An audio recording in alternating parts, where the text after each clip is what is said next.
Hey, Steve Saretsky here. As always, Canadian real estate market update with particular focus on Vancouver. If you get sort of value or entertainment out of these videos, all I ask you hit thumbs up and subscribe. Questions, comments, put those below. Got a good episode this week. Going to talk on the Fed, jumbo rate hike from the Fed. We've got some mortgage data coming out of Canada, of course, housing data for the month of October in Vancouver, Toronto, Calgary. So a lot to get through this week's episode. But you can't really start things off without talking about the Fed, obviously coming out this week, raising rates 75 basis points. More hawkish rhetoric from Jay Powell at the Fed, saying we got a long ways to go. We're going to keep going until the job is done. Fed funds estimates suggest the Fed should top out around 5%. So that's obviously higher than the Bank of Canada's current estimates of about 4.25. Now, if you remember last week, the Bank of Canada only raised rates 50 basis points. So the Fed and the Bank of Canada are now, I think, deviating onto different paths, because the reality is the U.S. consumer is in much better shape. Balance sheets in the U.S. are in much better shape than Canada, because we never went through that deleveraging phase in 08-09. So Canada's economy is very much like that of Australia's, that of the UK, that of New Zealand, where you have these very highly levered property markets, highly indebted household situations. And we can see, obviously, a lot of the dovish rhetoric coming out of those central banks. So that's the path that Canada's following. Of course, you run the risk of your currency devaluing against the U.S. dollar, which nobody's really keeping pace with the U.S. dollar. And that starts to create concerns about potentially importing some inflation on the currency side of things. So again, the Fed, though, we talk about, I'm in Vancouver here, always talk about, housing supply. I need to build more housing, which is definitely true. But at the end of the day, it's global liquidity that drives property markets. And it's particularly the Fed that drives liquidity for property markets. You can see here what's happening to global property markets, of course, all rolling over. It's funny enough, you look at this chart, you'll see, Canada's down, 6% from their peak. But in reality, again, I'm not sure what data the Bank of America is using here, but the CREA, the Canadian Real Estate Association's home price index, is down 14% from its peak in March. This is the single largest decline from peak levels on record since the home index was created in 2005. So this bear market in housing, this correction, is already the steepest on record in sort of modern history over let's say the last 2 decades. So we are going through very, very unprecedented times.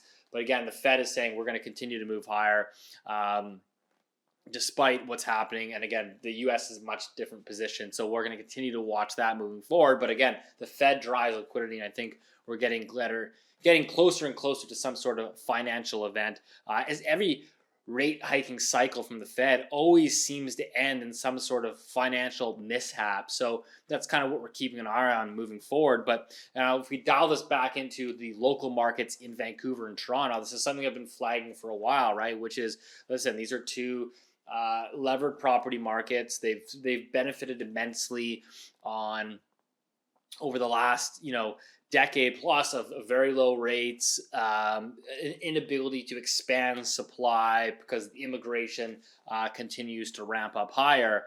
So we'll see here is that now as rates are going up, you're now adjusting to this painful process. All of a sudden, these negative cash flowing condos, et cetera, these 2% cap rates, things start to break down. So we can see a continuation of that trend in the month of October. GTA home sales down 49% on a year-over-year basis.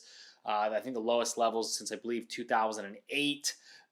Same thing in Greater Vancouver, 45% decline in home sales, the fewest amount of home sales since October of 08. Again, we have to go back and say, okay, October 2008, that was the last time we had this week of sales demand. Now, October of 2008 was basically, a month after Lehman Brothers collapsed and the financial system nearly collapsed on its own. So the fact that we have sales volumes pretty much back near those levels suggests that we are really in financial crisis type of housing demand right now, which is really, really fascinating.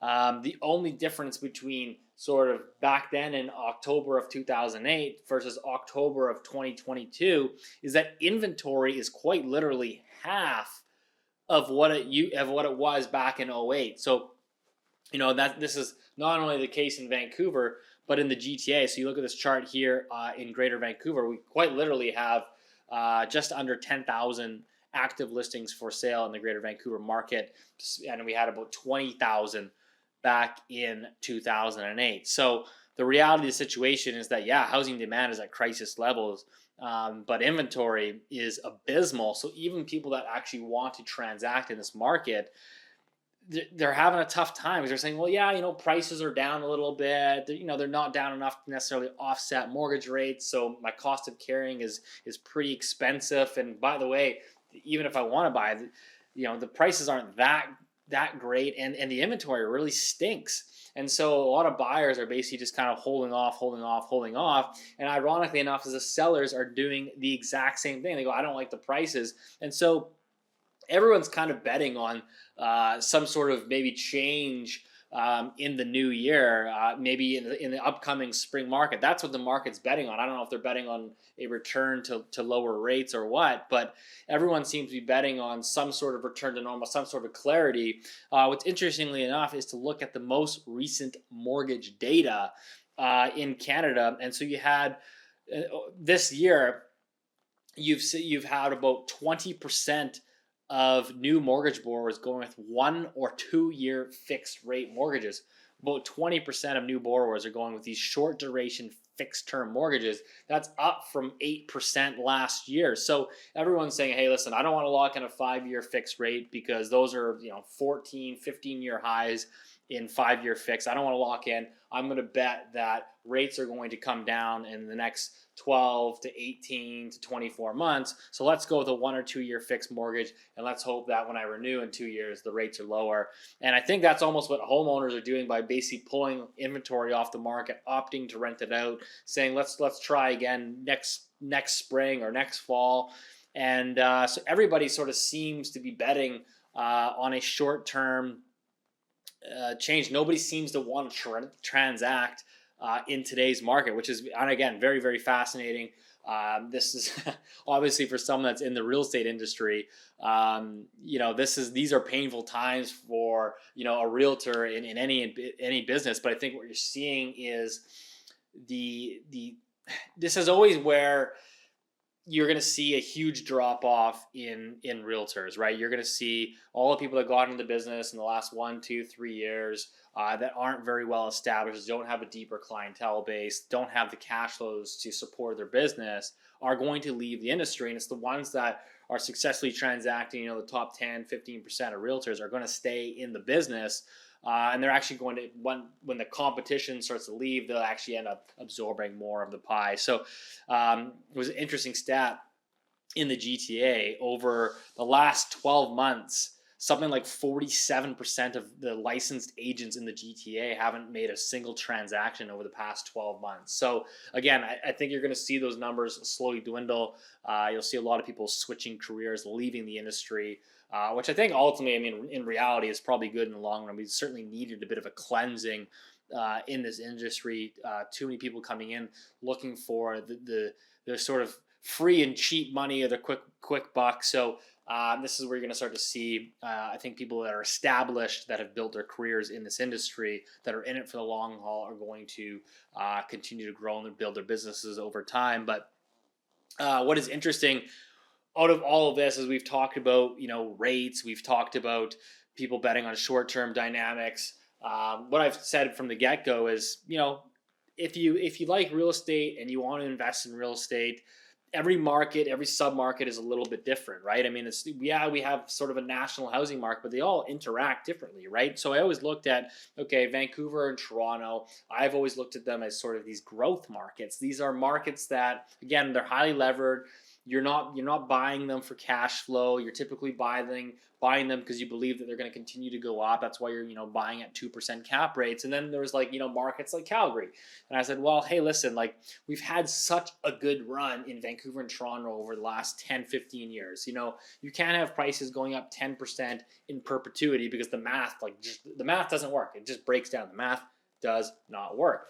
And so that's why I personally was moving some of my investment portfolio into Calgary. And in fact, you can see here, this headline here that came out the other day: Calgary home sales on track for record year, even as market eases in October.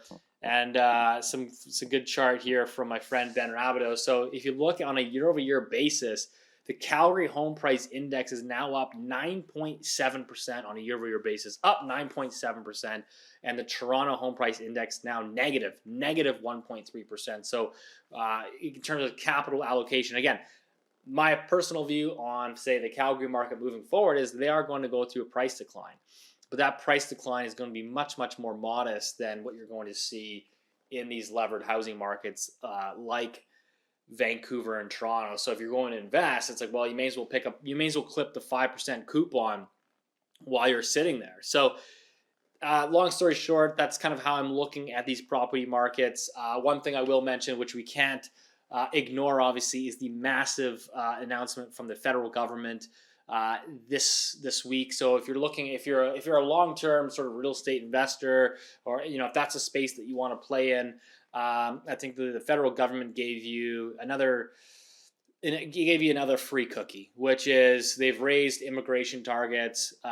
So they're wanting to hit 485,000 new people in 2024, 500,000 in 2025. Again, I don't know where are these people going to be housed. Yeah, the resale market's coming down. That's great. We needed some rebalancing, but my gosh, I'm struggling to see how the affordability picture is going to materially improve over the next decade. I think we're still going to be talking about the same dynamics, which is rents are too high, prices are unaffordable, because there is no coordination at all levels of government. You got the federal government, which sets immigration policy. You've got the provincial government, which I don't even know what they do, and then the municipal government, which basically is responsible for approving projects in specific municipalities. And there's no coordination between the three to actually get housing supply. And the reality is a lot of these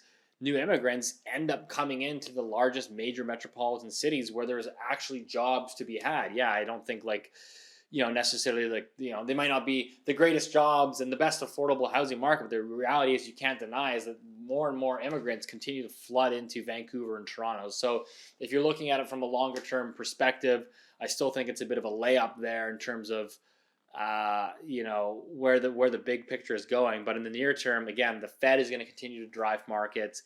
I think we're going to continue to see some price declines in the months ahead, but you were still struggling with this inventory picture because everybody seems to be, again, betting on short-term idea. Everybody's so used to corrections in the Canadian housing market being short-term, and I would caution, not a crystal ball, not a necessarily a forecast, but I would caution perhaps this correction could be more long and drawn out, similar to what we saw in the 80s and in the 90s. So take that for what you will. Those are my thoughts for this week. As always, see you next week.